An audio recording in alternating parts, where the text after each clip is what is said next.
Doctor Strange, master of the mystic arts. From the Neverworld comes Nebulous. Powerful though you may be, I demand to know your purpose. Why have you brought the girl to join me in this dread wasteland of infinity? Silence, rash mortal. It is not for a puny human to question the will of Nebulous, lord of the planets perilous. Ponder well these most wondrous words, O true believer.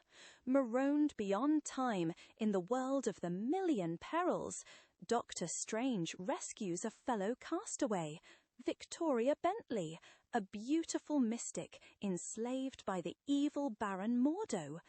Drawn, she knows not why, to this terrifying universe, by the fearsome being who now confronts them. From the workshop of the wondersmith Stan Lee comes this Jim Lawrence and Dan Adkins epic of enchantment, lettered by Sam Rosen, loused up by Irving Forbush. No! By Hoggoth's hoary horde, I shall not be silent. If you have brought her here from Earth, you can return us both.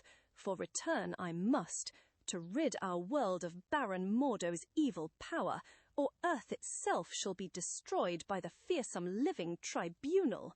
What care I for your petty problems? Nebulous has his own plans, yet your Earth is part of those plans. Therefore take you my staff of polar power. Do I dare touch his dread sceptre?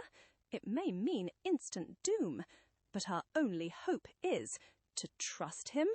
Now, mortal, you are polarized with Nebulous' own planetary force.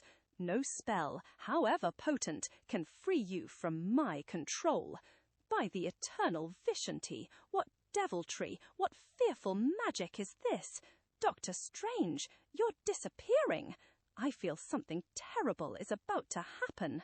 Through faulting voids of space and time, spanning numberless dimensions, the mystic mage streaks like a fiery blast of solar wind. To Earth you go, back to your fateful rendezvous with doom. But still, are you polarized with the power of Nebulous? The universe flashes past. I have become a pulse of pure energy. While, in his hidden palace, Baron Mordo prepares his final reckless move, that, unknown to him, will plunge the Earth to instant destruction. My plans are complete. At long last, I am ready to gather in the power of Earth's mystics, my soulless slaves. My accursed rival, Doctor Strange, is exiled forever to the world of the million perils. No further obstacle bars my path. I shall rule the Earth, then the whole unending universe. Hearken, my slaves, mystics all, in Earth's far corners wheresoever ye lurk, hear the command of thy occult master.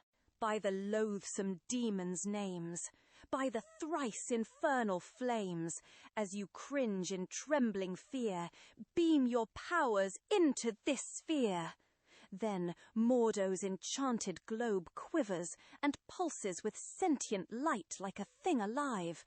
Their mystic power surges into me. Now I am omnipotent, Mordo! At that tense moment, the window is thrown open, and without there stands a caped figure, whom the gods would destroy, they first make mad. Your dreams of limitless power are but an illusion, accursed one. Doctor Strange, you have come back. I, Mordo, he whom you thought vanquished, has returned, for the struggle that will decide Earth's fate. Be it so then, accursed fool. Never was Mordo better armed for mystic combat. This time my power shall destroy you utterly. His power is indeed tremendous, while I have no weapon. Yet I must find strength to thwart his evil scheme, so that the cosmic balance may be restored, and Earth be spared from destruction by the dread living tribunal. Dr. Strange's grim reflections flash through his mind with the speed of thought, but time enough for Mordo to hurl the first spell. Soul of evil, guide this dart of black lightning to his heart. My senses reel, yet I am unscathed. Praise be to the all-seeing Agamotto, which does ever protect me. The staff of polar power, it absorbed the full shock of his savage spell. Ablaze with fury, Mordo hurls spell after deadly spell, while Dr. Strange can only hold fast to Nebulous' mighty scepter. Incredible! He seems unharmed by my potent incantation. No matter, this next bolt shall surely rid me of his hated presence, by the ghastly shades beyond. Let Hades' foulest flame blast him back through fathoms dark to that world whence he came. I must not fall, I must. By the eternal abyss, this cannot be. Strange has withstood necromancy powerful enough to sweep the very oceans from their beds. Yet I have one last incantation, the most satanic of all, evoking every fiend from the pit. So terrible is Mordo's final spell, so fraught with a soul-shuddering aura of evil.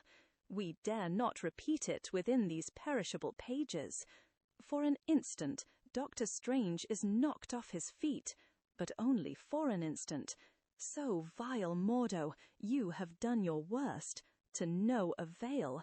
Now it is my turn to blast your evil presence from this world with the spell of cosmic banishment.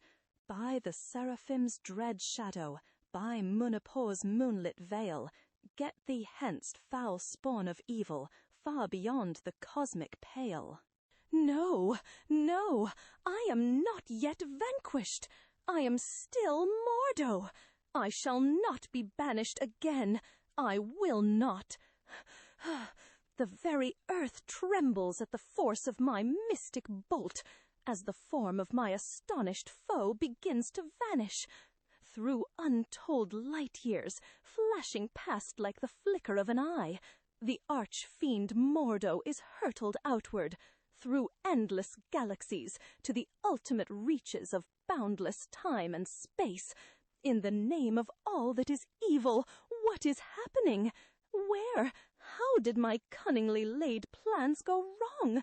The accursed Dr. Strange has defeated me, and now I am lost, doomed for all eons of eternity. Help me, pity me, ye, until all worlds of the created cosmos are left behind, and still he plunges on into a bleak void of everlasting nothingness, gone, leaving only a miasmic mist behind. So, once more, the world is rid of Baron Mordo this time, perhaps forever.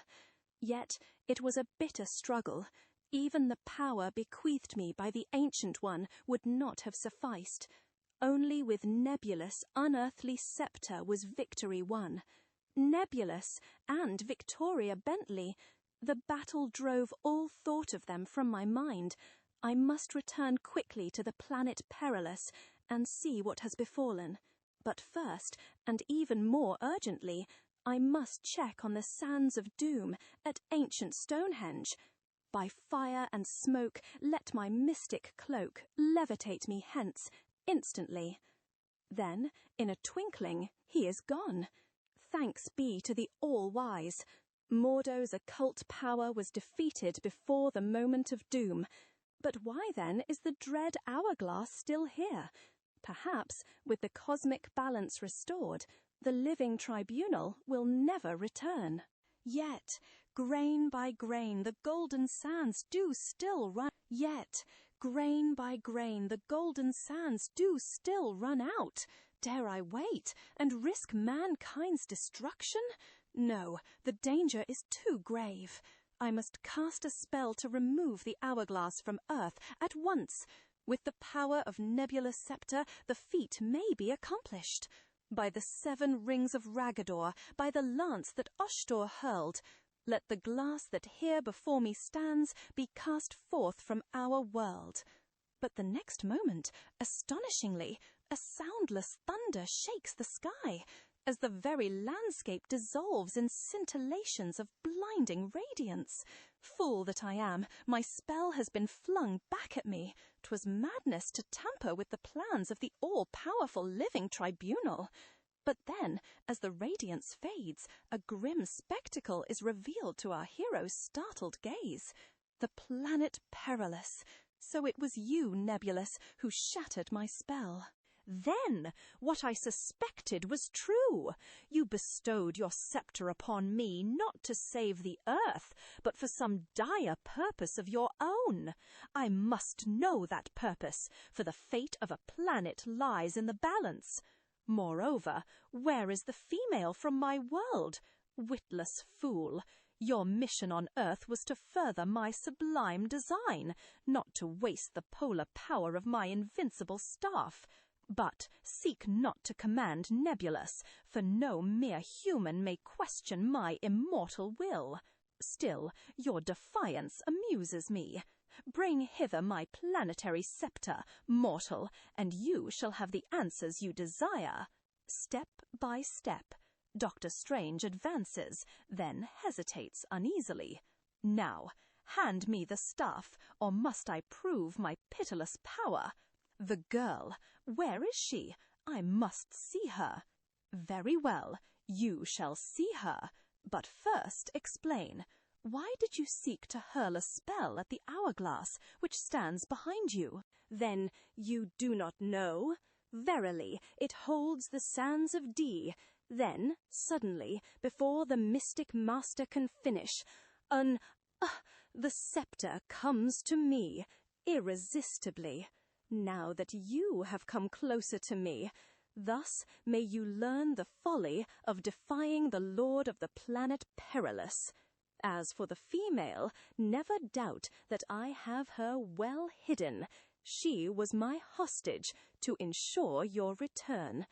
For the sceptre was even more potent than you suspect, and could have saved you both, had you but known. But now it is too late for you and for her. It is too late for us all. Power-crazed monster, look! Out of the vast darkness of space he comes even now, the three-visaged, remorseless, living tribunal. Next, scorching Ish, death of a planet, a vivid vision of cataclysmic catastrophe that you dare not miss. And, till then, keep your amulet dry, hallowed one.